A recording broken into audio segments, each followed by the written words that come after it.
Welcome to પહેલું પગલું kids education app. અંગ્રેજી શીખવું છે કે અંગ્રેજીમાં વાતચીત કરવી છે, સરખી રીતે જવાબો આપવા છે, તો આજે જ ડાઉનલોડ કરો પહેલું પગલું કિડ્સ એજ્યુકેશન એપ. અને હા, વિડીયો ગમ્યો હોય તો વિડીયોને લાઇક, કમેન્ટ અને શેર કરવાનું ભૂલશો નહીં. તો ચલો શરૂ કરીએ આજનો આ video. Good manners in English, કે જેમ ગુજરાતીમાં વાતચીત કરતાં આપણે શિષ્ટાચાર વાપરીએ છીએ, એવી જ રીતે અંગ્રેજીમાં ગુડ મેનર્સ હોય છે. મતલબ કે સારી રીતભાત.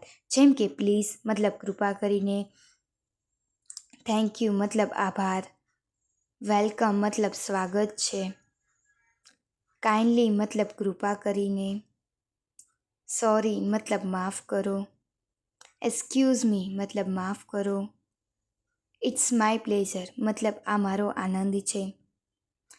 આપણે બીજા કોઈ પાસેથી કંઈ વસ્તુ માંગવી હોય અથવા કંઈ પૂછવું હોય તો પ્લીઝ અથવા કાઇન્ડલી શબ્દ વાપરી શકાય. જેમ કે give me your pen please, કૃપા કરીને મને તારી પેન આપીશ. Give me a glass of water please, કૃપા કરીને મને એક ગ્લાસ પાણી આપીશ. ટાઈમ પ્લીઝ, કૃપા કરીને સમય આપો. કાઇન્ડલી શેર વિથ મી, કૃપા કરીને મારી સાથે શેર કરશો. કાઇન્ડલી કમ ઓન ટાઈમ, કૃપા કરીને સમયસર આવો. Kindly finish your work on time, કૃપા કરીને તમારું કામ સમયસર પૂરું કરો. જો કોઈ વ્યક્તિ આપણને કંઈ મદદ કરે અથવા કંઈ સવાલનો સારો જવાબ આપે તો આપણે તેના જવાબમાં થેન્ક યુનો ઉપયોગ કરી શકાય. જેમ કે થેન્ક યુ ફોર આસ્કિંગ, પૂછવા બદલ આભાર. Thank you for finish my work, કે મારું કામ કરવા બદલ આભાર. જેમ ગુજરાતીમાં એક શબ્દના અલગ અલગ અર્થ થાય છે, એવી જ રીતે અંગ્રેજીમાં પણ થેન્ક યુ મતલબ આભારના અલગ અલગ શબ્દ વપરાય છે. જેમ કે મેની થેન્ક્સ ટુ યુ, કે તમારો ખૂબ ખૂબ આભાર. થેન્ક યુ વેરી મચ, કે ખૂબ ખૂબ આભાર. થેન્ક્સ અ લોટ, ખૂબ ખૂબ આભાર. થેન્ક્સ અ બંચ, કે ખૂબ ખૂબ આભાર.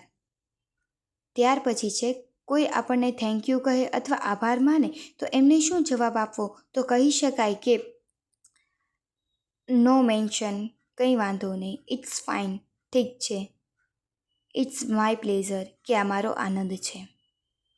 વેલકમ મતલબ સ્વાગત છે. યોર વેલકમ મતલબ તમારું સ્વાગત છે.